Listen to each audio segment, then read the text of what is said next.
El 26 de abril de 1986, una explosión, una sola explosión en el norte de Ucrania que, desató una catástrofe que iba a cambiar el mundo para siempre. Y ojo, porque esto no fue un simple accidente, fue más bien una cascada de fallos, un dominó en el que cayeron la tecnología, las personas y al final un sistema político entero. Hablamos de un accidente de nivel 7. En la escala internacional de sucesos nucleares, eso es lo máximo, el nivel más alto que existe. Para que nos hagamos una idea, solo ha habido otro en la historia, Fukushima, que ha llegado a ese nivel. Pero como vamos a ver, las consecuencias de Chernóbil fueron, muchísimo peores. 200 veces. Fijaos en esta cifra. Se calcula que la cantidad de material radiactivo que se liberó fue 200 veces mayor que la de las bombas de Hiroshima y Nagasaki, juntas. Es una cifra que sinceramente cuesta hasta imaginar y que ya nos pone sobre la pista de la escala de devastación de la que estamos hablando. Vale, la pregunta es obvia. ¿Cómo pudo pasar algo así? Pues todo, absolutamente todo, empezó con el primer eslabón de esta cadena de desastres. Una simple prueba de seguridad que, salió terriblemente mal. Ya que viene la gran ironía de toda esta historia. El objetivo de la prueba era en realidad mejorar la seguridad. Querían ver si en caso de apagón, la propia inercia de una turbina al girar podía dar energía a las bombas de agua de emergencia, solo durante el minuto que tardaban en arrancar los generadores diésel. O sea, una medida pensada para prevenir un desastre se convirtió increíblemente en la causa del peor de todos. Vamos a repasar la cronología, porque es de película de terror. Aquí es donde todo se vuelve inevitable. Son las 11 de la noche. De repente, un error humano hace que la potencia del reactor caiga en picado muy por debajo del mínimo seguro. Para evitar que se apague del todo, los operadores toman una serie de decisiones fatales, una tras otra. Desactivan sistemas de seguridad críticos y retiran casi todas las barras de control. Dejan el reactor básicamente como un coche sin frenos en una cuesta abajo. A la 1:23 de la madrugada empieza la prueba. Pasan solo 36 segundos y se dan cuenta de que algo va muy, muy mal. Intentan un apagado de emergencia, pero ya es tarde. Las barras de control se atascan y 7 segundos después, ¡pum!, 2 explosiones masivas vuelan por los aires la tapa de 1000 toneladas del reactor. Claro, la versión oficial inicial fue muy sencilla. La culpa es de los operadores. Pero, ¿fue solo un error humano? La realidad, como casi siempre, es mucho más compleja y apunta a un fallo que venía de mucho más atrás.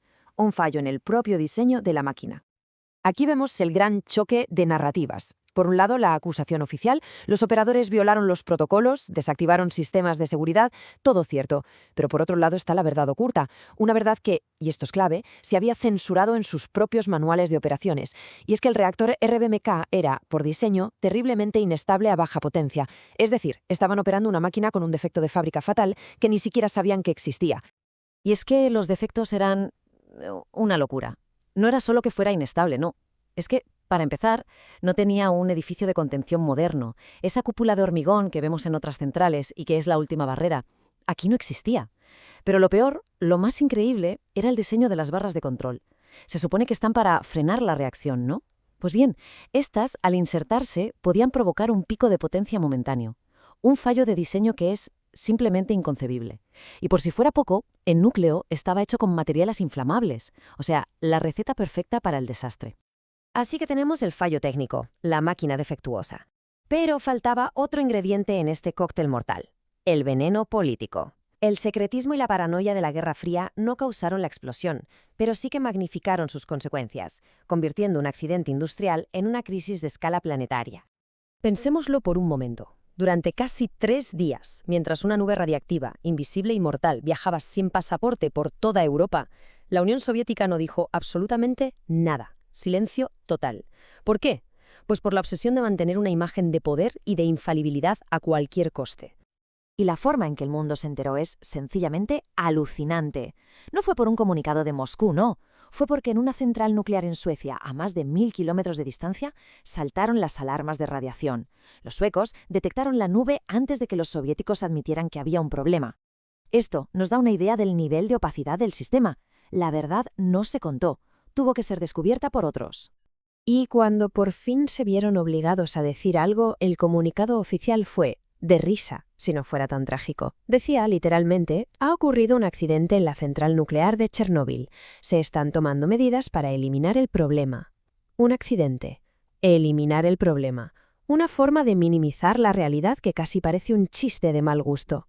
Pero claro, este secretismo tuvo un coste humano terrible.